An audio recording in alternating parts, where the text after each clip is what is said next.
একজন সাহাবী নবীজির একটা আদেশ একটু মানছে, ঠিক একটু দেরি, সাথে সাথে মানে নাই। নবীর মনে কষ্ট, কথা বন্ধ, সালাম বন্ধ। নবী মসজিদে আসে, সাহাবিও আসে, নবী তাকান না, কথাও বলেন না। সাহাবীর মাথা গরম হয়ে গেছে, আমি বোধহয় মইরা যাব, নবী যদি না তাকায়, সালাম না নেয়, আমার মতো পোড়া কপাল কেউ নাই। এতটা ভয়, ঘরের মধ্যে গিয়া বিবিরে কয়, বিবি আমার কপাল খারাপ, সব ঘুমায় গেছে। এইবার কয়, বিবি চলো একটা রশি হাতে নাও, মসজিদের মধ্যে চলো, নবীর মসজিদে নববী। মসজিদে নববীর মধ্যে আসিয়া বিবি আর সাহাবী আর কেউ নাই। মসজিদে ঢুকে একটা খুঁটির গোড়ায় বৈশা কয়, ও বিবি, রশি দিয়ে আমার হাত পিছনে দিয়া খুঁটির সাথে ভালো করে বাঁধো, পিছনে বাঁধো, এমন বাঁধা বাঁধবা যে আমার এই রশির বান কাউকে খুলতে দেয়া হবে না। আমার রসুল আমার উপরে বেজার, আমার খানা খেয়ে লাভ নাই, বেঁচে থেকে আমার সার্থকতা নাই। বিবি তুমি আমাকে ভালো করে বেঁধে ঘরে যাও, আসবা না। আমি এখানে বসে আমার মাওলার কাছে এমন কাঁদাই যে কাঁদবো, যতদিন পর্যন্ত আল্লাহ আয়াত দিয়া নবীকে বলবেন না আমারে মাফ করছেন, ততক্ষণ কান্না বন্ধ করব না। সাহাবী কুটির গোড়ায় রশি দিয়া বাঁধা, কান্না বন্ধ নাই। নামাজ পড়ে ইশারা ইঙ্গিতে কান্না চলছে, এমন কান্না, নবী তাকান না, কথাও বলেন না। নবী নামাজ পড়ায় চলে যান, অন্যদের সাথে কথা চলে, সাহাবীর সাথে কথা নাই। এমন কান্না কাঁদতেছে, রাতে এমন পরিমাণ কান্না। অনেক দিন পর আল্লাহ পাক আয়াত দিয়া ওই সাহাবীর নামে ঘোষণা দিলেন, ওকে মাফ করে দিলাম। নবী এবার আসছে হাসি মুখে, ও সাহাবী, আয়াত চলে আসছে, জিব্রাইল আসছে, আল্লাহ তোমার তওবা কবুল করে ফেলেছেন, তোমারে আল্লাহ মাফ করেছেন, তুমি এবার বিদায় নাও, মনের কষ্ট দূর করো। সাহাবী কাঁদেন আর বলেন, ইয়া রাসূলুল্লাহ, আমার রশির বান আপনি না খুললে আমি কাউকে খুলতে দিব না। আপনি যদি আমার উপরে খুশি মনে আমার রশির বানটা খুলিয়া দেন, আমি মনে করব আল্লাহ আমার উপরে খুশি হয়েছে। রহমতের নবী নিজ হাতে বান খুলে দিলেন। আজও মদিনায় যাও, আমি কয়েকদিন আগে মদিনার নববীতে গেলাম, রিয়াজুল জান্নায় আমাদের বাংলাদেশিরা ওখানে ডিউটি করে, 10 মিনিটের বেশি টাইম দেয় না, পুলিশ সরায়া দেয়। ওরা বলল, হুজুর আপনি মোহাব্বতে এক কোনায় বইয়া ইবাদত করেন, আপনাকে পুলিশ কিছু বলবে না, আমরা বলে দিচ্ছি। পুলিশ আইসা আমার পাশ দিয়ে যায়, আমি বসি এক খুঁটির গোড়ায় বসি, উপরে তাকায় দেখি খুঁটির গোড়ায় নাম লেখা সতুনে উস্তুনে হান্নানা। সুযোগ পেলে ওখানে গিয়ে 2 রাকাত নামাজ। আবার আর একটা খুঁটির উপরে লেখা সতুনে আয়েশা, আম্মা জান আয়েশা বেশি বেশি খুঁটির গোড়ায় বসে বসে আল্লাহর ইবাদত করতেন, ইতিকাফ করতেন। আবার ওই যে সাহাবী কান্না করেছেন, তওবার খুঁটি, ওই খুঁটির গোড়ায় এখন উপরে লেখা সতুনে তওবা, ওটা তওবার খুঁটি এখনো লেখা, আরবিতে লেখা। ওই সাহাবীর তওবা কবুল হয়েছে। ওখানে গিয়া সেজদায় পড়ে কাঁদলাম, কারণ পুলিশেরা মোনাজাতে কান্না ওরা পছন্দ করে না, মনে করে বোধহয় এটা বলে বেদাতি, ওরা মোনাজাত দিয়ে কান্নাটারে ভালোবাসে না। সেজদায় গিয়া মনের মতো কাঁদলাম।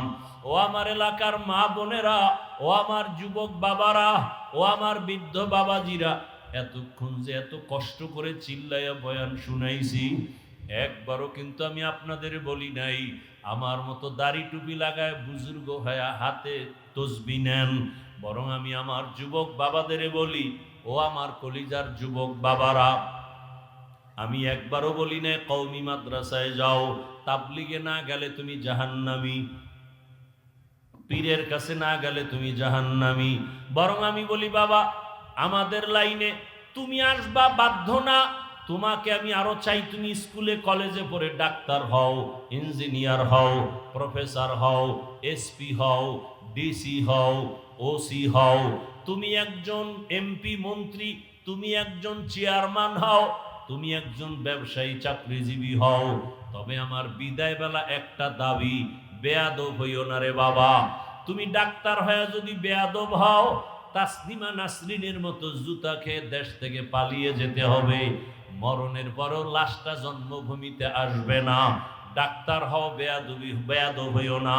আমি যে আয়াত ও হাদিস পড়েছি তরজমাটা বলি, এরপরে কিছু ব্যাখ্যা। আর রহমান, রহমান হলেন তিনি আল্লামাল কোরআন, কোরআন শিক্ষা দিলেন যিনি। খালাকাল ইনসান, রহমান হলেন তিনি মানুষ সৃষ্টি করলেন যিনি। আল্লামাহুল বায়ান, রহমান হলেন তিনি বয়ান শিক্ষা দিলেন যিনি।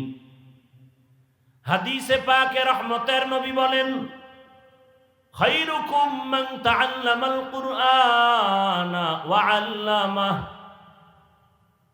জমিনে তাদের থেকে দামি কেউ নাই যারা কোরআন নিজেও শিখে অন্যদেরও শিক্ষা প্রদান করে। ডাইরেক্ট কোরআন শিখানো একটা, এটাও যেমন শ্রেষ্ঠ, আর একটা শিক্ষা হলো কোরআন বুঝার জন্য, ব্যাখ্যা শিখার জন্য আরো অনেক ইলম শিখি আমরা, এটাও শ্রেষ্ঠ মজলিসের অন্তর্ভুক্ত। ইভেন এই যে আমরা এখানে বসছি, এখানেও কোরআন হাদিসের শিক্ষা দেওয়া হচ্ছে, ক্লাস করানো হচ্ছে, এটাও ওই শ্রেষ্ঠ মজলিসের অন্তর্ভুক্ত। এজন্যই তো নবী বলেন এখানে বসা মাত্র জীবনের সকলের সবার সব গুনাহ মাফ। শুধু কি তাই, যতক্ষণে প্যান্ডেল মজলিস ভরা, অনবরত এখানে আল্লাহর রহমত অবতীর্ণ হতে থাকবে। রহমতের নবী বলেন, ঘর থেকে যখন আপনারা বের হয়েছেন, প্রত্যেকের সাথে ৭০,০০০ ফেরেশতার একটা কাফেলা আল্লাহ দিয়ে দিয়েছেন। ওই ফেরেশতারা প্রত্যেকের সাথে আছে, আপনার মাগফিরাতের দোয়া করতেছেন। এখানে বসে ইসলামের একটা মাসআলা শিখবেন, ১০০ রাকাত নফল নামাজের সওয়াব পেয়ে যাবেন। অনেকগুলো ইসলামের বিধিবিধান মাসআলা শিখতে পারলে ১০০০ রাকাত নফল নামাজের সওয়াব পেয়ে যাবেন। আতিনা ফি দারে দুনিয়া না হাসান, আতিনা ফি দারে উকবা না হাসান, ইয়া গিয়াসাল মুস্তাগীসিন ইহদিনা লিফতিখারা বিল উলুমে ওয়াল গিনা। হর গড়ি দে নেকো তু তৈয়ার হ্যায়, जो न मांगे उससे तू बेजार है।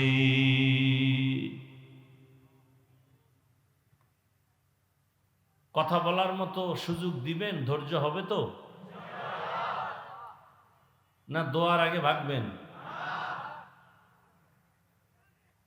শুরুতেই কিন্তু কপালের বয়ান করেছি। কপাল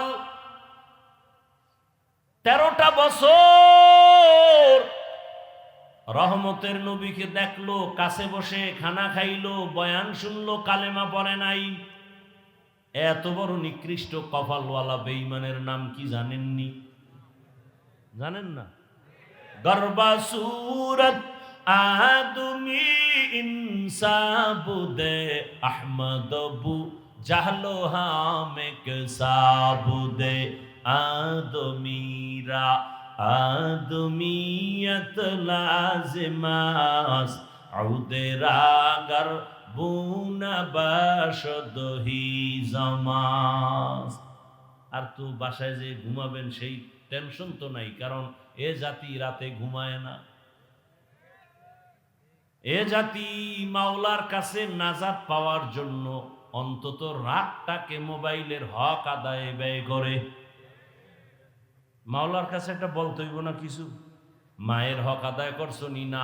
বাবারটা না, বোনেরটা না, স্ত্রীরটা না, তো কি করছো? আল্লাহ একটা হক আদায় করছে। সারা রাত মোবাইলে জেনা করে করে হক আদায় করছি। চোখের জেনা, অন্তরের জেনা, জবানের জেনা, কানের জেনা। বুঝেননি বাংলা? সারা রাত ঘরের দরওয়াজা জানালা বন্ধ করে বাবা মোবাইল চালায়, মা মোবাইল চালায়, ভাই মোবাইল চালায়, বোন আর এক রুমে মোবাইল চালায়। জেনা জেনা চলে সারা রাত। চোখের জেনা, কানের জেনা, অন্তরের জেনা, জবানের জেনা। উচিত ছিল ঘুম থেকে উঠে দেখবে চেহারা বানর হয়ে গেছে, শুকর হয়ে গেছে। যেমন অন্য নবীদের উম্মতের হইতো। তোমার এত আকামের পরেও চেহারা কেন পাল্টায় না?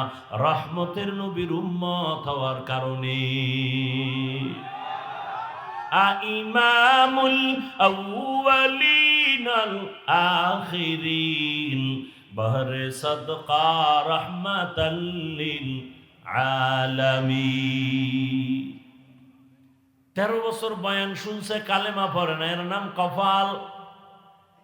অন্যদিকে 27 বছরের যুবক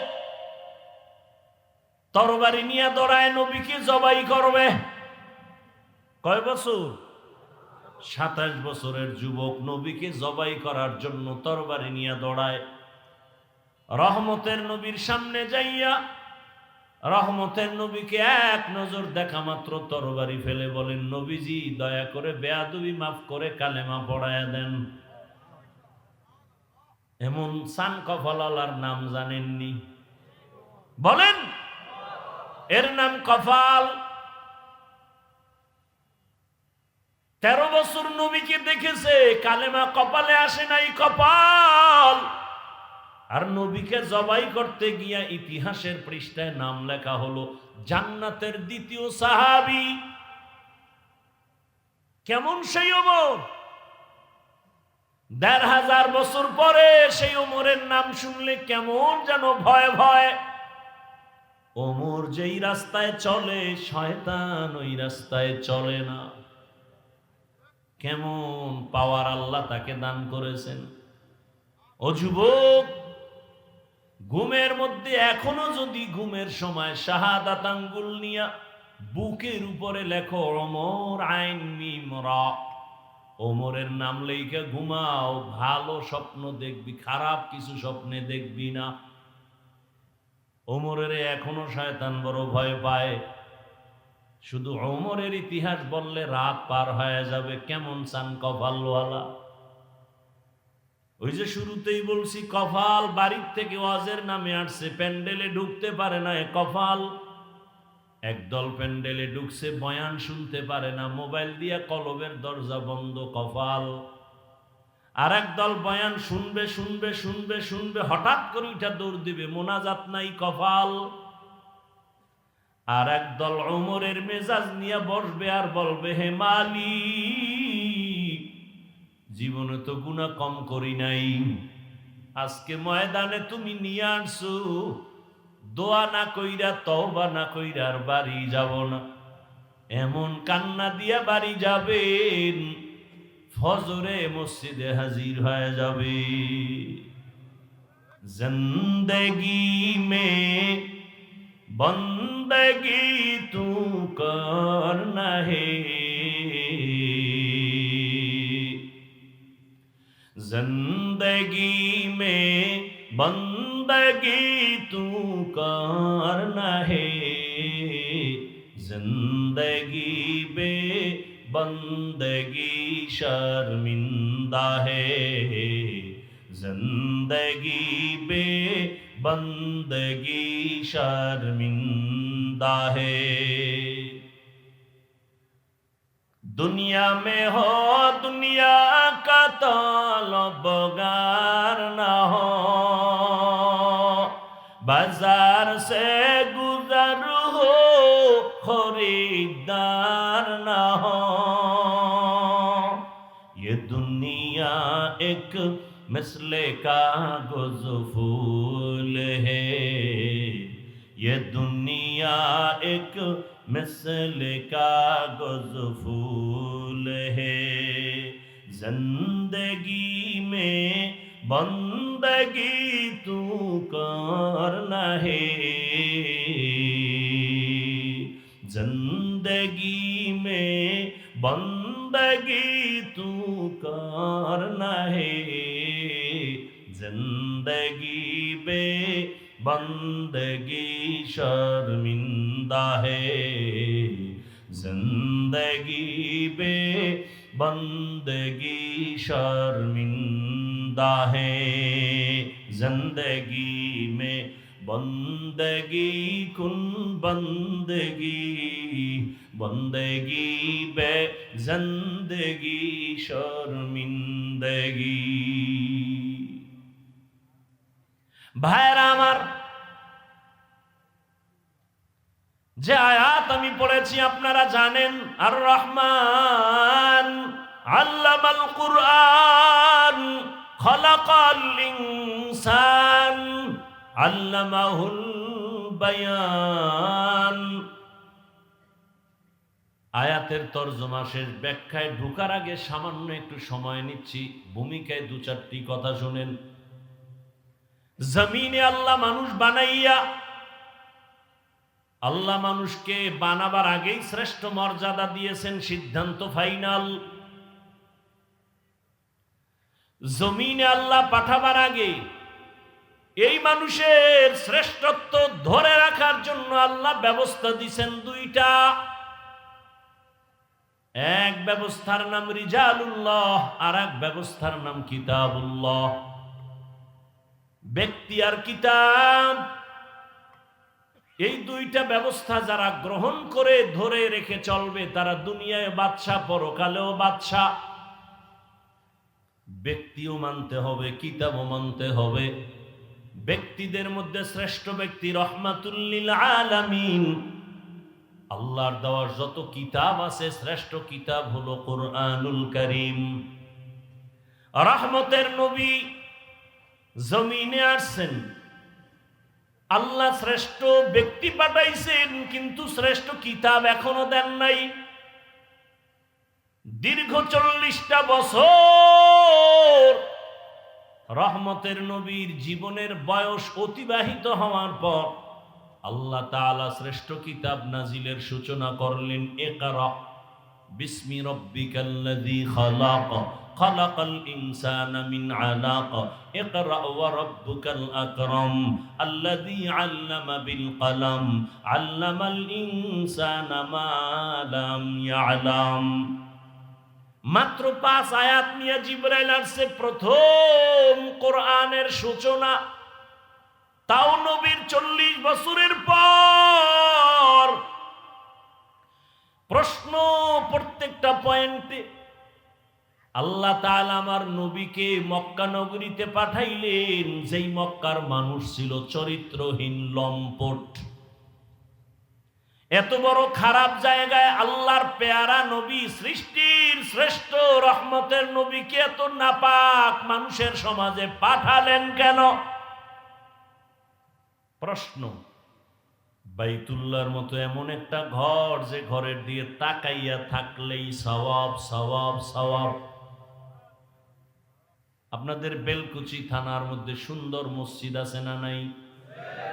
তাকায় থাকলে কোনো সওয়াবের গ্যারান্টি আছে? বাইতুল্লাহ এমন একটা ঘর, ইন্না আউয়ালা বাইতিন উযিআ লিন-নাস লাল্লাযী বিবাক্কাতা মুবারাকান ওয়া হুদা মুবারাকান ওয়া হুদাল লিল আলামিন।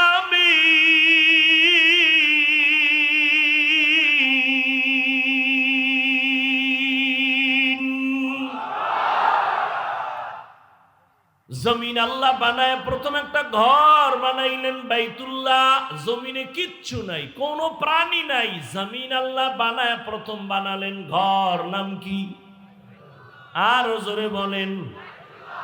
ইবাদতের ঘর, হেদায়েতের ঘর, বসবাসের ঘর না ইবাদতের ঘর? বানাইছেন মানুষের জন্য। কার জন্য? মানুষের জন্য ঘরটা বানায় দিছেন ইবাদতের ঘর। মানুষ আইসা দুনিয়ায় থাকবে, বসবাসের ঘর না বানাইয়া ইবাদতের ঘর আগে বানাইলেন কেন? শুধু কেন কেন বলছি, জবাব হবে না। এত দামি ঘর, মানুষের জন্য ইবাদতের ঘর বানাইলেন, হেদায়েতের ঘর, বসবাসের ঘর কেন বানান নাই? কেন বানাইলেন না? আর এত সুন্দর ঘর যারে দেখলে সওয়াব, সেই ঘরের পাশের মানুষ কেন তো চরিত্রহীন লম্পট হলো কেন? আর সেই সমাজে সৃষ্টির শ্রেষ্ঠ মহানবীরে পাঠাইলেন কেন? সেই নবীকে হেদায়েতের জন্য দিলেন কুরআন। শাহরু রমাদান আল্লাযী উনজিলা ফীহিল কুরআন হুদাল লিন্নাস ওয়া বাইয়িনাতিম মিনাল হুদা ওয়াল ফুরকান। মানুষের হেদায়েতের জন্য কোরআন দিলেন 40 বছর পরে কেন? বুঝেননি কথা? কয় বছর পর? নবী কি অবুঝ? 40 বছর পর্যন্ত অবুঝ? তো পরে দিলেন কেন? দিলেন মক্কার মতো জায়গায় না দিয়া হেরা পাহাড়ে ঢুকাইয়া দিলেন কেন? কেন বুঝেননি? কেন? ভালো করে বুঝেন। আবার হেরা পাহাড়ের মধ্যে আমার রাসূল বাইতুল্লাহর দাম বেশি নাকি হেরা পাহাড়ের দাম বেশি? হেরা পাহাড়ের। 40টা বছর বেশিরভাগ সময় নবী বাইতুল্লাহ থেকে দূরে গিয়া হেরা পাহাড়ের গুহায় সময় কাটাচ্ছেন। যেই বাইতুল্লাহ পৃথিবীর প্রথম ঘর, হেদায়েতের ঘর, যেই বাইতুল্লাহ দেখলে সওয়াব, সেই বাইতুল্লাহ ছাড়িয়া নবী হেরা পাহাড়ে সময় কাটালেন কেন? সেই হেরা পাহাড়ের মধ্যে আমার আল্লাহ জিবরাইলের পাঠাইলেন, নবীরে কোরআন দিবেন। আল্লাহ কয়, নবী আপনি জিহ্বা নাড়ায় কষ্ট করবেন না। লা তুহাররিক বিহি লিসানাকা লিতাজালা বিহি ইন্না আলাইনা জামআহু ওয়া কুরআনা। আমি কোরআন আপনার সিনায় জমা করে দিব, আপনার কষ্ট করা লাগবে না। সেই নবীকে জিব্রাইলের দিয়া সিনার সাথে সিনা লাগায়া জোরে জোরে চাপ দিয়া নবীর জ্বর উঠাইলেন কেন? কয় চাপ? শুনেন নাই কোনোদিন? কয় চাপ? 3 চাপ। এমন জোরে শেষ চাপ, নবীর জ্বর। বুখারী শরীফের বারাত, নবী বলেন আমার উপরে মরণের কষ্ট শুরু। চাপ দিবেন কেন? চাপ দিবেন কেন? আল্লাহ নিজে কয় আমি সিনায় জমা করে দিব। চাপ দিবেন কেন? দিছেন 3বার দিছেন কেন? দিছেন জোরে দিলেন কেন? নবীরে অসুস্থ বানাইলেন কেন? কারণ আছে না নাই? ইলমেরা এজাজ করদন বেহিসাব খলকে রাদাদন জওয়াবে বাসওয়াব হক না দারদ দুস্তে খলকা জারেরা নিস্তে ই খসলত একে দিনদারেরা। কেন কেন মনে রাখবেন, হুজুরদের থেকে জবাব শুনে নেবেন। এই কেনর জবাব দিতে আমার 3.5 ঘন্টা লাগছে কুয়াকাটা আমার বাড়ির এক বয়ানে। খালি কেন কেন কেন, এরপরে জবাব শুরু। ভাইরা আমার, আল্লাহ নবীকে কোরআন দিলেন 40 বছরের পর। নবী বসে নাই, দাওয়াত শুরু হয়ে গেল। এতদিন নামাজের কথা নাই, রোজার কথা নাই, তেলাওয়াত নাই, যাকাতের কথা নাই, কোরআন আসছে, দাওয়াত শুরু। নবী ঘুরেন আর বলেন কুলু লা ইলাহা ইল্লাল্লাহ তুফলিহুন। মান ক্বালা লা ইলাহা ইল্লাল্লাহ দাখালাল জান্নাহ। এক আল্লাহর ইবাদত করো। কয় আল্লাহ? এক আল্লাহর ইবাদত করো। ইয়া আইয়ুহান নাসু উবুদু রাব্বাকুমুল্লাযী খালাকাকুম ওয়াল্লাযীনা মিন ক্বাবলিকুম লাআল্লাকুম তাত্তাকুন। ওগো নবীর উম্মতেরা,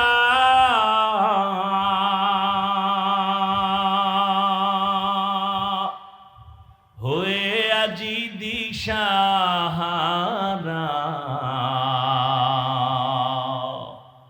কোরআন হাদিসের চলো যখন যাহা চায় মনে, বিনে কে তরাবে পুলসিরাত মিজানে, নবী বিনে কে তরাবে পুলসিরাত মিজানে। উম্মতের কান্ডারি নবী,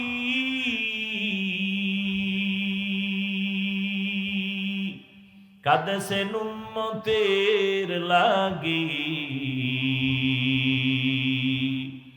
এখনো কাঁদেন নবীজি শুয়ে মদিনার পানে, নবী বিনে কে তরাবে পুলসিরাত মিজানে, নবী বিনে কে তরাবে পুলসিরাত মিজানে। বাসায় গিয়ে ঘুমাবেন এখন?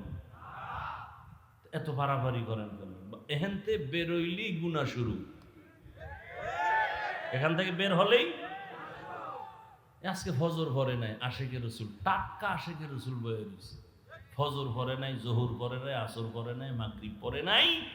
আজকে ফজর পড়বে কিনা তারও কোনো খবর। সব তাজা আশিকে রসুল।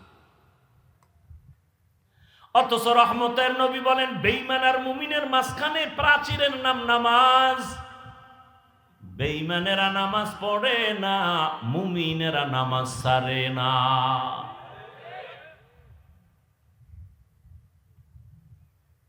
একটু শুনে যান, মানুষ কাকে বলে? মানুষ হতে পারি নাই। বক্তা হওয়া সহজ, মানুষ হওয়া বড় কঠিন।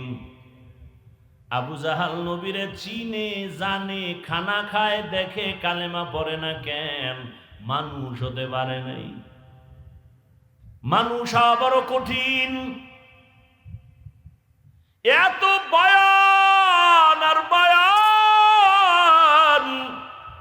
দাওয়াত ও তাবলীগের বয়ান, পীর মাশায়েখের বয়ান, আমগো বক্তাদের বয়ান, এরপরেও কেন মসজিদে মুসল্লি নাই? আসল কাজ হলো মানুষ নেই। সব একটাই মেহনত।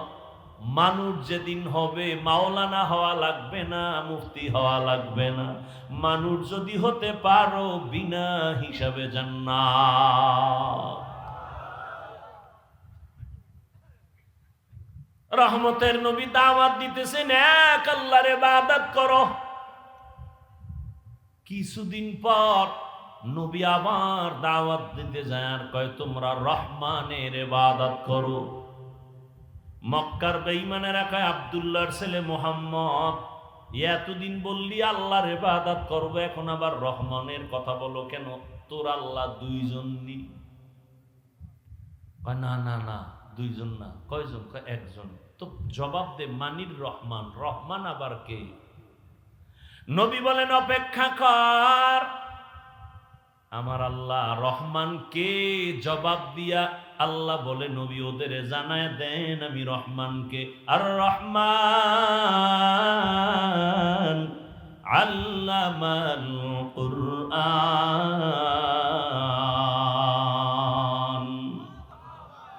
রহমান হলেন তিনি, কোরআন শিক্ষা দিলেন যিনি, খালাকাল ইনসান, মানুষ সৃষ্টি করলেন যিনি। এইবার মূল কথা খেয়াল করেন। আল্লাহ বলেন রহমান হলেন তিনি, কোরআন শিখাইলেন যিনি, মানুষ বানাইলেন যিনি, তিনি হলেন রহমান। খেয়াল করছেন? কি খেয়াল করছেন? আল্লাহ আগে কোরআন শিখাইছেন, তারপরে মানুষ বানাইছেন। বাস্তবে দেখি পুরা উল্টা। আমাদের সৃষ্টি আগে, শিক্ষা হলো পরে। দুনিয়াতে আসছি, বড় হয়েছি, তারপরে আলিফ বাতা কোরআন শিখছি। আল্লাহ কয় না না না, আমি আগে কোরআন শিখাইছি, তারপরে মানুষ সৃষ্টি করেছি। আর রহমান আল্লামাল কুরআন খালাকাল ইনসান। আল্লাহ মানুষ আগে সৃষ্টি করেন নাই, আগে কোরআন শিখাইছেন, এরপরে মানুষ সৃষ্টি করেছেন। আল্লাহ যতই বলেন, আমরা বাস্তবে তো দেখি যেটা চোখের সামনে। আমরা আগে কোরআন শিখি নাই, আমরা আগে জন্ম নিয়ে বড় হয়ে তারপরে কোরআন শিখছি।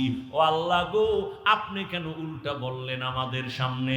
মুফাসসিরিনে কেরাম জবাব দেয়, ফি'লুল হাকিম লা ইয়াখলু আনিল হিকমা। হাকিমের কোনো কাজ হিকমত থেকে খালি না, জ্ঞানীদের কোনো কাজ জ্ঞান থেকে শূন্য না। আল্লাহ কেন বললেন? এর কারণ আল্লাহর আদালতে সব মানুষের কোনো দাম নাই, সব মানুষ জান্নাত পাবে না। বলে কোন মানুষ পাবে, কোন মানুষ পাবে না? জমিনে একদল মানুষ হলো বংশগত মানুষ, আর একদল মানুষ হলো জন্মগত মানুষ, আর একদল মানুষ হলো গুণের মানুষ। কয় দল হইল?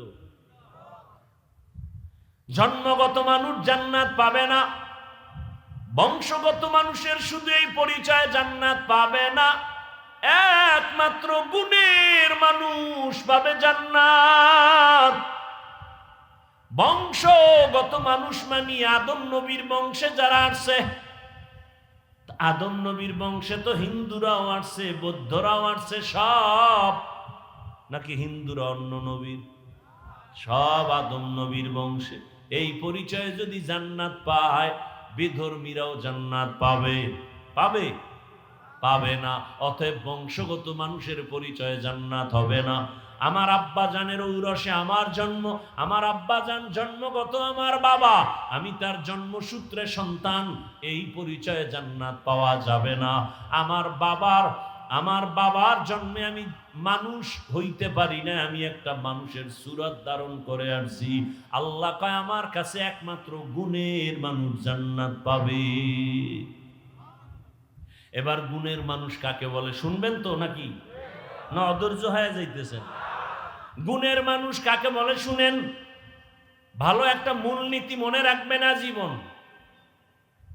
কোন বস্তু যদি বানায়, বানানেওয়ালা কোনো কাজের জন্য বানায় নাকি এমনি?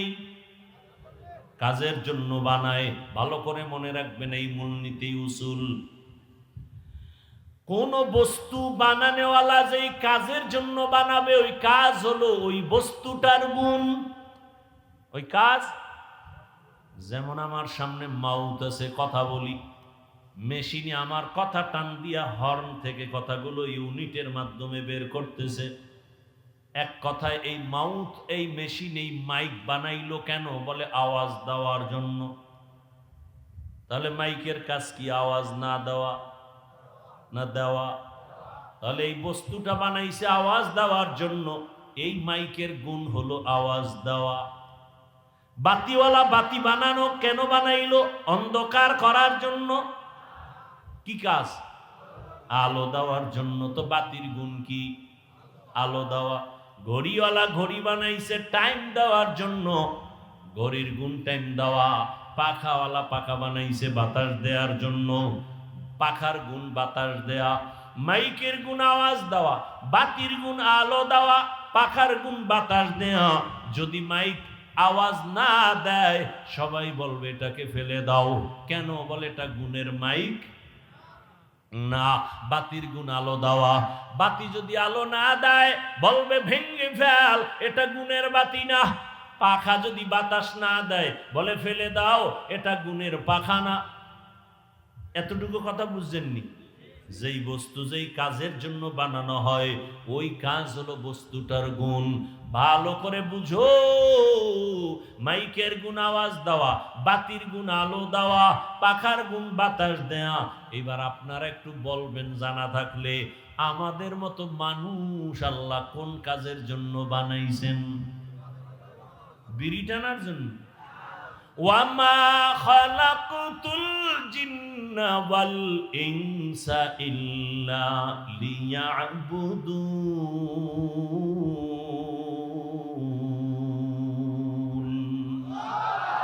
মা খালাকতুল জিন্না ওয়াল ইনসি বাখা জুজ ইবাদাত নিস্তে মাকসুদ আজ্জাহা। মানুষের কাজ হলো ইবাদত। মানুষের কাজ কি? তাহলে মানুষের গুণ কি? এক কথা একটু একটা শব্দ ঘুরে গেছি, মনে হয় আসমান মাথায় ঘুরে গেছে। মানুষের কাজ ইবাদত। তা যেই বস্তু যেই কাজের জন্য বানায় ওই কাজ ওই বস্তুটার গুণ। আমাদের বানাইছেন ইবাদতের কাজের জন্য, আমাদের ইবাদত করাটাই গুণ। ইবাদত করলে আমি গুণের মানুষ। মাইক আওয়াজ দিলে গুণের মাইক, বাতি ঠিকমতো আলো দিলে গুণের বাতি, পাখা যদি ঠিকমতো বাতাস দেয় গুণের পাখা, মানুষ যদি ঠিকমতো ইবাদত করে গুণের মানুষ। মাইক যদি আওয়াজ না দেয় গুণের মাইক না লাথি মেরে ফালায়া দে। মানুষ তোর গুণ হলো ইবাদত। ইবাদত না নিয়ে যদি আজরাইলের হাতে ধরা পড়ে যাও, আল্লাহ বলবে কে লাথি মেরে জাহান্নামে ফালায়া দে। এটা গুণের মানুষ না।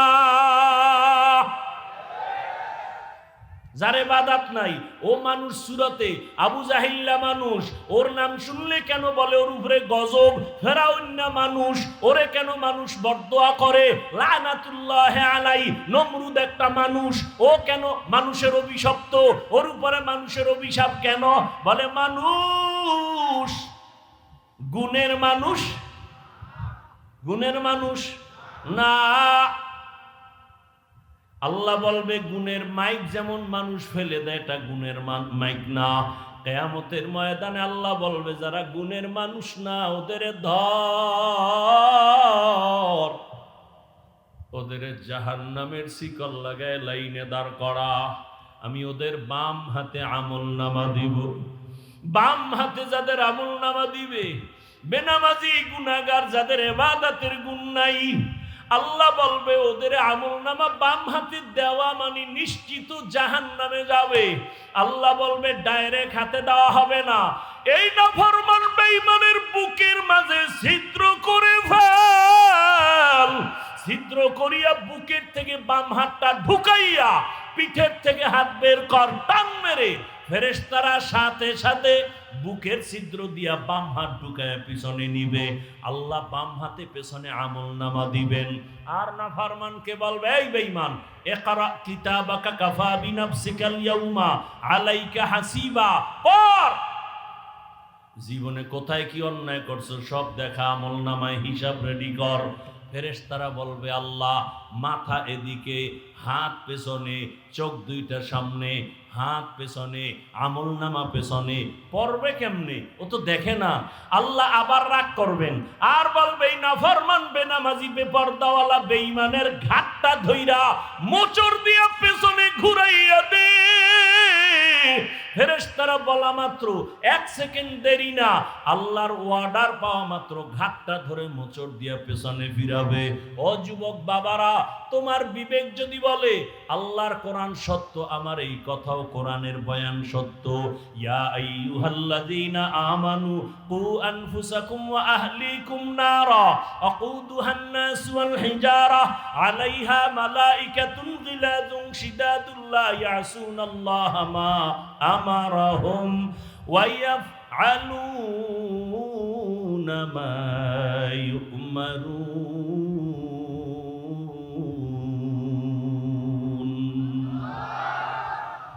ফেরেশতাকে আল্লাহ যা বলবেন তাই।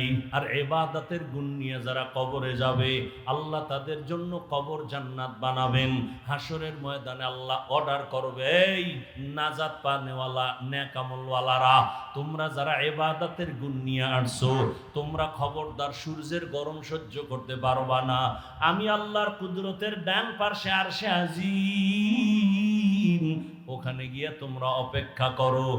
ইয়া আইয়াতুহান নাফসুল মুতমাইন্নাহ ইরজিই ইলা রাব্বিকি রাদিয়াতাম মারদিয়াহ ফাদখুলি ফি ইবাদি ওয়াদখুলি জান্নাতি। আগে জান্নাত না, আগে আমার মোহাব্বতের বান্দাদের কাফেলায় ঢোক, এরপরে হলো জান্নাত।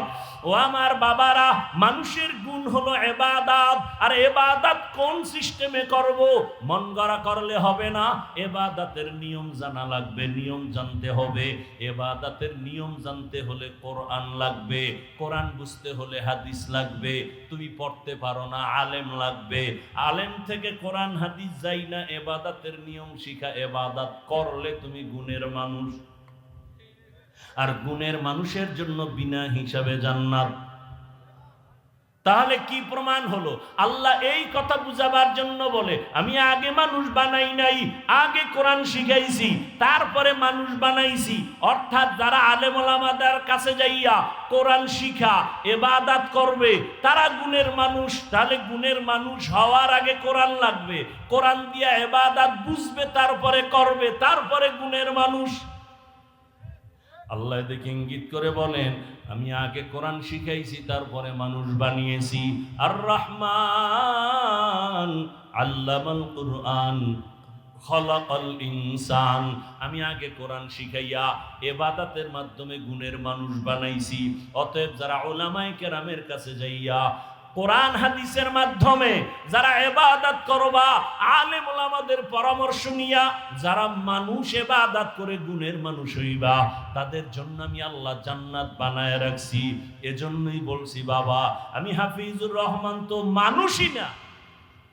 বাদ দাও, আমরা যাদের থেকে লেখাপড়া শিখছি তারা আরো কত আল্লাহওয়ালা, তারা যাদের থেকে ইলম আনছেন তারা আরো আল্লাহওয়ালা। এক পর্যায়ে সাহাবায়ে কেরাম তো আরো বড় দামি। কেমন দামি? 10 জন সাহাবার নামে আল্লাহ জান্নাতে টিকিট দিয়েছেন, ঠিক নি? দুনিয়াতে টিকিট পাইছেন। জানা থাকলে বলেন, প্রথম 10 জনের মধ্যে প্রথম তার নাম কি বলেন? দ্বিতীয় জনের নাম কি? এইভাবে কতজন? তাদের ইতিহাসটা একটু খেয়াল করেন না? ও আমার পর্দার আড়ালের মা বোনেরা, ও আমার যুবক বাবারা, বৃদ্ধ বাবাজি, একটু ভালো করে শুনে নেন।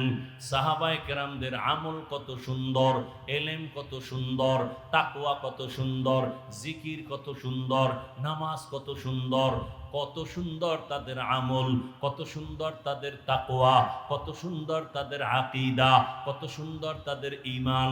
এরপরও আল্লাহ কত খুশি হইয়া দুনিয়াতে জান্নাতের ঘোষণা দিলেন। এরপরও তাদের ইতিহাস দেখেন।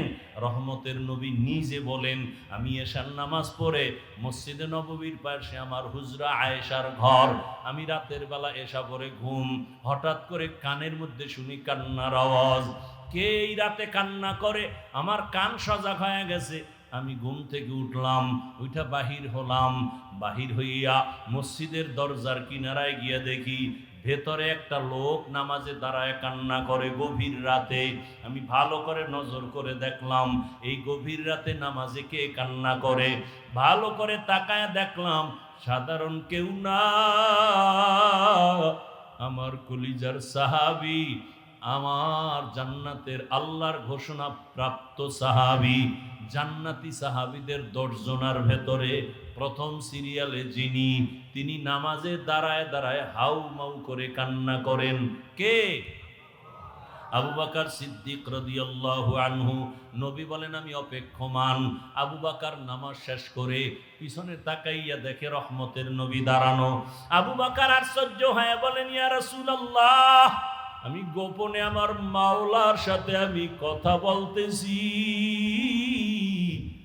আপনি কেমনে আবার এখানে হাজির হলেন? আবু বকর, তুমি জানো না তোমার কান্নার আওয়াজে আমার ঘুম ভেঙে গেছে, তুমি নামাজে দাঁড়ায় কান্না করছো কেন? আবু বকর বলেন, ইয়া রাসূলুল্লাহ, আল্লাহর আদালতে কেমনে যে দাঁড়াবো, হাসরের ময়দানে কিভাবে দাঁড়ায় জবাব দিব? বলে, এত ভয় কেন? বলে আল্লাহর আদালতের ভয় বড় পাইতেছি। বলে জান্নাতের টিকিট আপনার হাতে রেডি, এরপরও কেন ভয়? বলেন ইয়া রাসূলুল্লাহ, আপনিই তো বয়ান করেছেন হাসরের ময়দান যেদিন কায়েম হবে, এই জমিন হবে কিয়ামতের মাঠ, আরাফার ময়দান সৌদি আরব হবে আল্লাহর এই স্টেজ, অথবা অনেকে বলছে সিরিয়ার জমিন। আল্লাহ যখন কিয়ামতের কায়েমের ঘোষণা দিবেন, সূর্যটা নিচে চলে আসবে, জমিন সব সমতল, মানুষগুলো ইসরাফিলের সিংহায় ল্যাংটা সব নারী পুরুষরা যার যার কবর থেকে দাঁড়াবে, দাঁড়ায় সব আল্লাহর আদালতে হাজির হয়ে যাবে। আল্লাহ বলবে সূর্য নিচে নেমে আয়, তোর যত মুখ উপরে আছে নিচে কর, যত তাপ আছে ছেড়ে দে। সূর্যের তাপে এই মাটির জমিনটা তামা হয়ে যাবে। অন্যদিকে জাহান্নামের আওয়াজ এত বিকট আওয়াজ যে আওয়াজে হাসরের ময়দানটা থরথর করে কাঁপতে থাকবে। আবু বকর বলেন ইয়া রাসূলুল্লাহ, আপনিই বয়ান করেছেন এত ভয়ঙ্কর হবে হাসরের মাঠ। আল্লাহ নিজেও রাগ করে আওয়াজ দিবেন, লিমানিল মুলকুল ইয়াউম লিল্লাহিল ওয়াহিদিল কাহ্হার। এমন কঠিন অবস্থা হবে, নারী পুরুষ সব উলঙ্গ, মাথার মগজগুলো ভাতের মারের মতো ঘুরতে থাকবে। জাহান্নামের আওয়াজে সবাই পাগলের মতো হবে।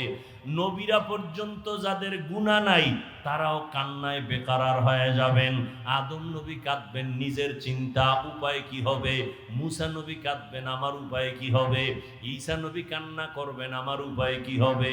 এমন এক পরিস্থিতির মধ্যে নবীরা যদি কান্না করেন, আমি আবু বকরকে যদি আল্লাহ ডাক দেয়, আবু বকর আমার জান্নাত পাওয়ার জন্য কি নিয়ে আসছো, এমন কি আমল?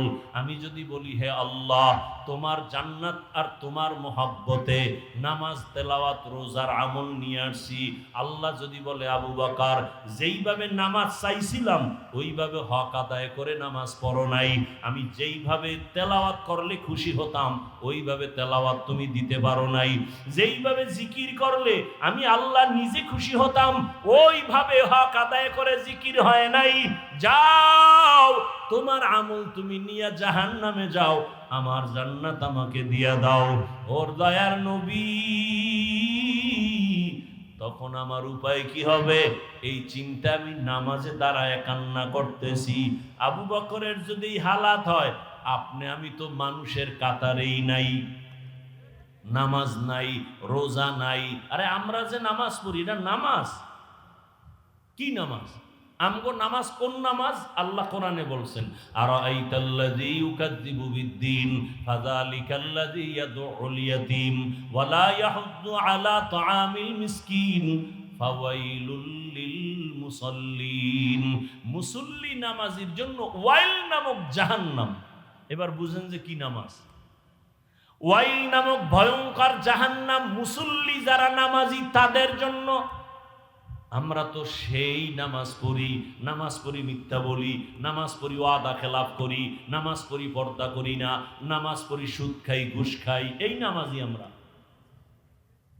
তাহলে আবু বকর যদি কান্না করেন, রসুল নিজে কান্না করেন, সাহাবায়ে কেরাম সবার কান্না, আপনার আমার কি পরিমাণ কান্না করা উচিত বলার সময় নাই। সাহাবাদের জীবনী আমাদের আদর্শ। এত কান্না নিজেরা করেছেন। একজন সাহাবী নবীজির একটা আদেশ একটু মানছে, ঠিক একটু দেরি, সাথে সাথে মানে নাই। নবীর মনে কষ্ট, কথা বন্ধ, সালাম বন্ধ। নবী মসজিদে আসে, সাহাবীও আসে, নবী তাকান না, কথাও বলেন না। সাহাবীর মাথা গরম হয়ে গেছে, আমি বোধহয় মইরা যাব, নবী যদি না তাকায়, সালাম না নেয়, আমার মতো পোড়া কপাল কেউ নাই। এতটা ভয়, ঘরের মধ্যে গিয়া বিবিরে কয়, বিবি আমার কপাল খারাপ, সব ঘুমায় গেছে। এইবার কয়, বিবি চলো একটা রশি হাতে নাও, মসজিদের মধ্যে চলো, নবীর মসজিদে নববী। মসজিদে নববীর মধ্যে আসিয়া বিবি আর সাহাবী আর কেউ নাই। মসজিদে ঢুকে একটা খুঁটির গোড়ায় বৈশা কয়, ও বিবি রশি দিয়ে আমার হাত পিছনে দিয়া খুঁটির সাথে ভালো করে বাঁধো, পিছনে বাঁধো। এমন বাধা বাঁধবা যে আমার এই রশির বান কাউকে খুলতে দেয়া হবে না। আমার রসুল আমার উপরে বেজার, আমার খানা খেয়ে লাভ নাই, বেঁচে থেকে আমার সার্থকতা নাই। বিবি তুমি আমাকে ভালো করে বেঁধে ঘরে যাও, আসবা না। আমি এখানে বসে আমার মাওলার কাছে এমন কাঁদাই যে কাঁদবো, যতদিন পর্যন্ত আল্লাহ আয়াত দিয়া নবীকে বলবেন না আমারে মাফ করছেন, ততক্ষণ কান্না বন্ধ করব না। সাহাবী কুটির গোড়ায় রশি দিয়া বাঁধা, কান্না বন্ধ নাই। নামাজ পড়ে ইশারা ইঙ্গিতে কান্না চলছে। এমন কান্না, নবী তাকান না, কথাও বলেন না। নবী নামাজ পড়ায় চলে যান, অন্যদের সাথে কথা চলে, সাহাবীর সাথে কথা নাই। এমন কান্না কাঁদতেছে, রাতে এমন পরিমাণ কান্না। অনেক দিন পর আল্লাহ পাক আয়াত দিয়া ওই সাহাবীর নামে ঘোষণা দিলেন, ওকে মাফ করে দিলাম। নবী এবার আসছে হাসি মুখে, ও সাহাবী, আয়াত চলে আসছে, জিব্রাইল আসছে, আল্লাহ তোমার তওবা কবুল করে ফেলেছেন, তোমারে আল্লাহ মাফ করেছেন, তুমি এবার বিদায় নাও, মনের কষ্ট দূর করো। সাহাবী কাঁদেন আর বলেন, ইয়া রাসূলুল্লাহ, আমার রশির বান আপনি না খুললে আমি কাউকে খুলতে দিব না। আপনি যদি আমার উপরে খুশি মনে আমার রশির বানটা খুলিয়া দেন, আমি মনে করব আল্লাহ আমার উপরে খুশি হয়েছে। রহমতের নবী নিজ হাতে বান খুলে দিলেন। আজও মদিনায় যাও। আমি কয়েকদিন আগে মদিনার নববীতে গেলাম, রিয়াজুল জান্নায়। আমাদের বাংলাদেশিরা ওখানে ডিউটি করে, 10 মিনিটের বেশি টাইম দেয় না, পুলিশ সরায়া দেয়। ওরা বলল, হুজুর আপনি মোহাব্বতে এক কোনায় বইয়া ইবাদত করেন, আপনাকে পুলিশ কিছু বলবে না। আমরা বলে দিচ্ছি, পুলিশ আইসা আমার পাশ দিয়া যায়, আমি বসি এক খুঁটির গোড়ায় বসি, উপরে তাকায় দেখি খুঁটির গোড়ায় নাম লেখা সতুনে উস্তুনে হান্নানা। সুযোগ পেলে ওখানে গিয়ে 2 রাকাত নামাজ। আবার আর একটা খুঁটির উপরে লেখা সতুনে আয়েশা। আম্মা জান আয়েশা বেশি বেশি খুঁটির গোড়ায় বসে বসে আল্লাহর ইবাদত করতেন, ইতিকাফ করতেন। আবার ওই যে সাহাবী কান্না করেছেন তওবার খুঁটি, ওই খুঁটির গোড়ায় এখন উপরে লেখা সতুনে তওবা, ওটা তওবার খুঁটি এখনো লেখা, আরবিতে লেখা। ওই সাহাবীর তওবা কবুল হয়েছে। ওখানে গিয়া সেজদায় পড়ে কাঁদলাম, কারণ পুলিশেরা মোনাজাতে কান্না ওরা পছন্দ করে না, মনে করে বোধহয় এটা বলে বেদাতি, ওরা মোনাজাত দিয়ে কান্নাটারে ভালোবাসে না। সেজদায় গিয়া মনের মতো কাঁদলাম। ও আমার এলাকার মা বোনেরা, ও আমার যুবক বাবারা, ও আমার বৃদ্ধ বাবাজিরা, এতক্ষণ যে এত কষ্ট করে চিল্লাইয়া বয়ান শুনাইছি, একবারও কিন্তু আমি আপনাদের বলি নাই আমার মতো দাড়ি টুপি লাগায় বুজুর্গ হয়ে হাতে তসবি নেন। বরং আমি আমার যুবক বাবাদের বলি, ও আমার কলিজার যুবক বাবারা, আমি একবারও বলি না কওমি মাদ্রাসায় যাও, তাবলিগে না গেলে তুমি জাহান্নামী, পীরের কাছে না গেলে তুমি জাহান্নামী। বরং আমি বলি, বাবা আমাদের লাইনে তুমি আসবা বাধ্য না, তোমাকে আমি আরো চাই তুমি স্কুলে কলেজে পড়ে ডাক্তার হও, ইঞ্জিনিয়ার হও, প্রফেসর হও, এসপি হও, ডিসি হও, ওসি হও, তুমি একজন এমপি মন্ত্রী, তুমি একজন চেয়ারম্যান হও, তুমি একজন ব্যবসায়ী চাকরিজীবী হও। তবে আমার বিদায় বেলা একটা দাবি, বেয়াদব হইও না রে বাবা। তুমি ডাক্তার হয়ে যদি বেয়াদব হও, তাসলিমা নাসরিনের মতো জুতা খেয়ে দেশ থেকে পালিয়ে যেতে হবে। মরণের পরও লাশটা জন্মভূমিতে আসবে না। ডাক্তার হও, বেয়াদব হইও না। ইঞ্জিনিয়ার হও, বেয়াদব হইও না। তুমি একজন জনপ্রতিনিধি হও, বেয়াদব হইও না। বলবা হাফিজ ভাই বেয়াদব হব না, কথার ব্যাখ্যা কি? ভালো করে শুনো রে বাবা, 3 জায়গায় বেয়াদবি করবা না। আল্লাহর কসম, যদি বেয়াদবি করো মরার আগে তোর ধ্বংস শুরু হয়ে যাবে। 1 নাম্বার জায়গা মা বাবা, 2য় জায়গা শিক্ষক, 3 নাম্বার জায়গা উলামায়ে কেরাম। এই 3 জায়গায় বেয়াদবি করলে, মা বাবায় যদি কষ্ট পায় নিঃশ্বাস ফেলেই দেয়, খোদার কসম মরার আগে ধ্বংস শুরু। যদি শিক্ষক তোমার ব্যবহারে কষ্ট পেয়ে নিঃশ্বাস ছাড়ে, ধ্বংস শুরু। আলেম ওলামা যদি তোমার ব্যবহারে কষ্ট পাইয়া নিঃশ্বাস ছেড়ে দেয়, খোদার কসম ধ্বংস মরার আগে শুরু। অনুরোধ করে বলছি, তোমার মতো কত যুবক আছে জেনারেল লাইনে পড়ে, জীবনে মাদ্রাসায় যায় নাই, অথচ স্কুলে পড়িয়াও নামাজ ছাড়ে না, কলেজে পড়িয়াও নামাজ ছাড়ে না। মিথ্যা বলছি? তোমার কপালে কারো বরদোয়া লাগছেনি, না হয় তুমি পারো না কেন? মা বাবার বরদোয়া লাগাইছনি, না হয় তুমি নামাজ পড়ো না কেন? তোমার মতো যুবক র্যাব, আর্মি, পুলিশ, বিডিআরের চাকরি করে নামাজ পড়ে, বলো তুমি পারো না কেন?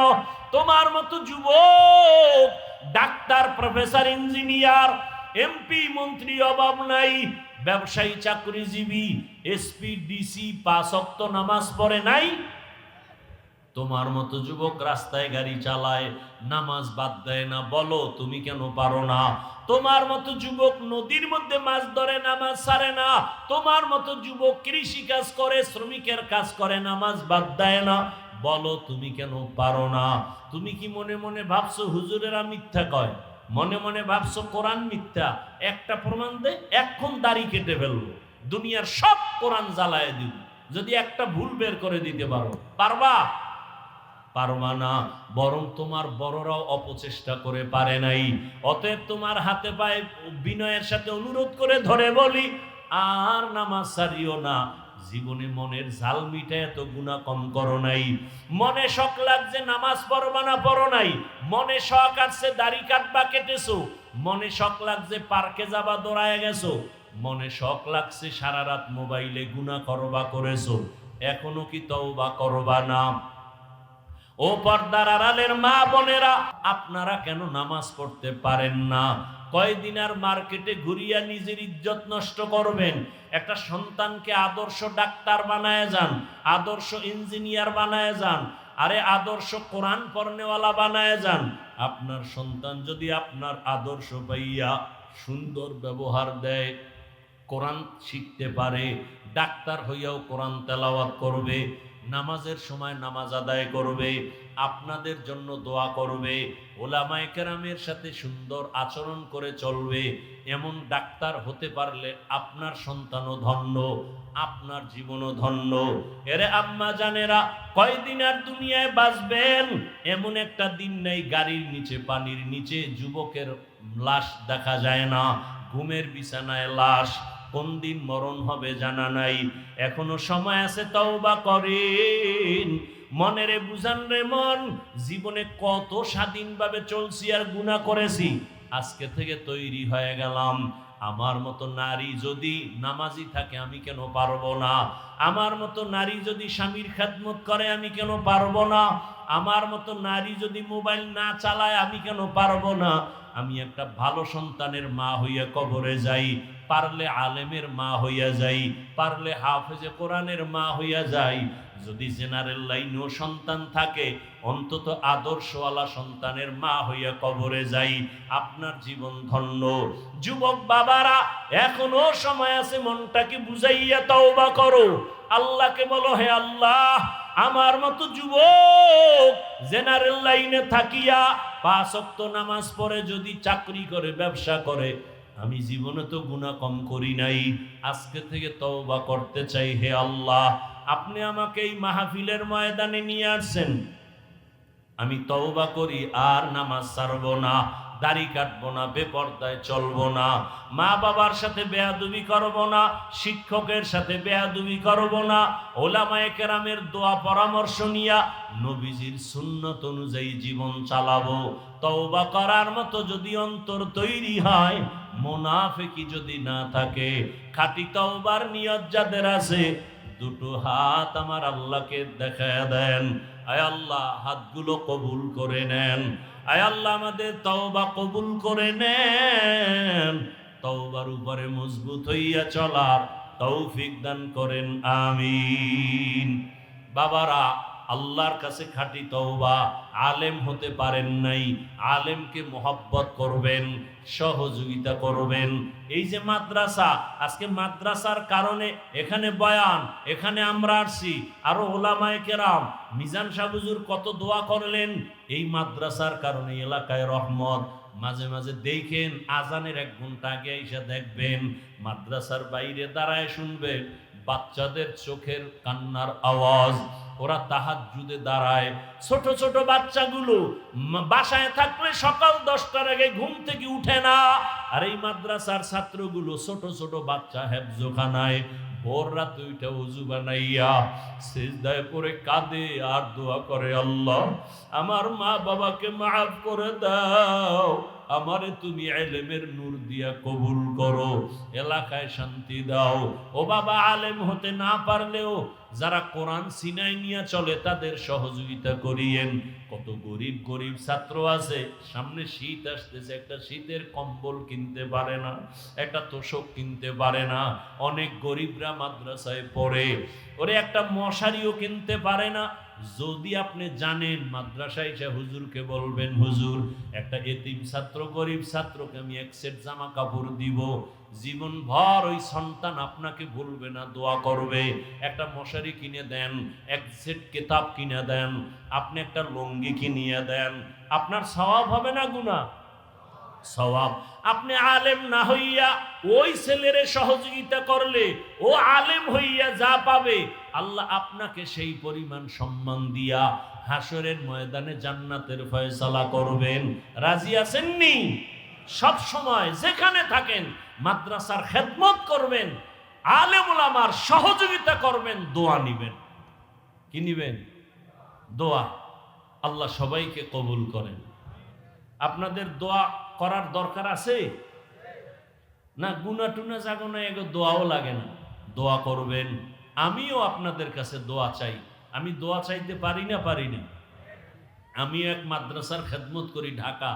আপনারা অনেক সময় দেখছেন অনলাইনে 20 কোটি টাকার একটা জায়গা নিয়েছে। কত? 20 কোটি টাকার একটা জায়গা নিয়েছে। অনেক কষ্ট করে জীবনটাকে আপনাদের এই পর্যন্ত নিয়ে আসছে। অনেকে বলে, হাফিজ ভাই এত সাহস করলেন কিভাবে? আমি বললাম, এক সাহস আমার আল্লাহর দয়া, আর এক সাহস আমার দেশ বিদেশে প্রবাসে আমার ভাই বোনদের দোয়া। অনেকে সহযোগিতা করে আল্লাহর জন্য, আমার জন্য না, আমি দিনের জন্য দোয়া চাই। এবং কেউ যদি মনে করেন সহযোগিতা করবেন, আমার দাবি আছে না নাই? এটাই তো ভালোবাসা, আমার জন্য না, মাদ্রাসার কোরআনের জন্য। ওই জায়গাটা এখনো পুরা টাকা দিতে পারিনি, অনেক টাকা বাকি। 6 মাস হয়েছে জায়গা বায়না দিছি মোটামুটি, তাও ঋণী, অনেক ঋণী। এমন একটা রাত নাই কান্না করি না। ছাত্ররা ভোর রাতে দোয়া করে। কেউ যদি মনে চায় যে কিছু দিবেন, আমার দাবি হলো যারা দিবেন আশা করেন, নগদ দিলে আমার হাতের থেকে একটা কার্ড নিয়ে যাবেন। 1 জায়নামাজ পরিমাণ জায়গার মূল্য এখানে লেখা আছে 40,800 টাকা। 1 স্কোয়ার ফিট জায়গা 5,100 টাকা। যারা এতটুকু দিতে পারবেন না, অন্তত 1,500 টাকা দিয়ে হলো এখানে বিকাশ নাম্বার, অ্যাকাউন্ট নাম্বার আছে। যদি মনে চায় যে হ্যাঁ পরে দিব, একটা হ্যান্ডবিল নিয়ে যাবেন, লিফলেট নিয়ে যাবেন মোনাজাতের পরে। আর নগদ যদি বলেন না আমি 5,100 টাকা দিয়ে একটা কার্ড নিব, আমার হাত থেকে কার্ড নিয়ে যাবেন 5,100 টাকা দিয়ে মাদ্রাসার জন্য। কেউ যদি বলেন এত পারবো না, 1,500 দিব, আপনি এখানে কুপন আছে, মোনাজাতের পর একটা কুপন 1,000 বা 500 টাকা দিয়ে নিয়ে যাবেন। দিনের স্বার্থে বলছি, রসুলের সুন্নাত অনুযায়ী বলছি, দান চাওয়াও সুন্নাত, দান করাও সুন্নাত, রসুলের সুন্নাত। অতএব আমার ব্যক্তির জন্য না, আমি ওয়াজ করি, সব টাকা মাদ্রাসায় গিয়ে দেখে আসেন। একদিন দাওয়াত দিলাম সবাইকে, একদিন আসবেন। 12 মাস প্রতিদিন দুপুর বেলা 30, 40, 50 জন মেহমান খাইতেছে 12 মাস। আমার দাবিটা কি অযৌক্তিক? তবে যে কেউ এই লিফলেটটা নিবেন না, মা বোনদেরকে অনুরোধ করব, যদি মনে চায় কোরআনের খেদমতে মোহাব্বতের সাথে যদি দিতে চান, কারো মাধ্যমে নগদ এখানে দিয়া 5,100 টাকার একটা কার্ড বা 1 জায়নামাজ 40,800, নয় পরে দিবেন। অ্যাকাউন্ট নাম্বার, বিকাশ নাম্বারে যদি মনে করেন এখানে ডিটেল সব ঠিকানা লেখা আছে, একটা লিফলেট যারা দিবেন তারা নেবেন, অন্যরা নিয়ে খেয়ানত করবেন না। এটা মাদ্রাসার আমানত। আল্লাহ সবাইকে কবুল করে। মৃত্যু পর্যন্ত দিনের খেদমত করে যাবেন, একটা কথা দিয়ে হোক, 1 টাকা দিয়ে হোক সহযোগিতা করে যাবেন। আল্লাহ পাক সমস্ত মাদ্রাসাগুলো কবুল করেন। ছাত্র, উস্তাদ, ওলামায়ে কেরাম, এলাকাবাসী, মুরব্বী, মুহিব্বিন, মুতাআল্লিকিন, আল্লাহ সবাইকে কবুল করেন। আলহামদুলিল্লাহি রাব্বিল আলামিন, ওয়াসসালাতু ওয়াসসালামু আলা সাইয়্যিদিল আম্বিয়াই ওয়াল মুরসালিন।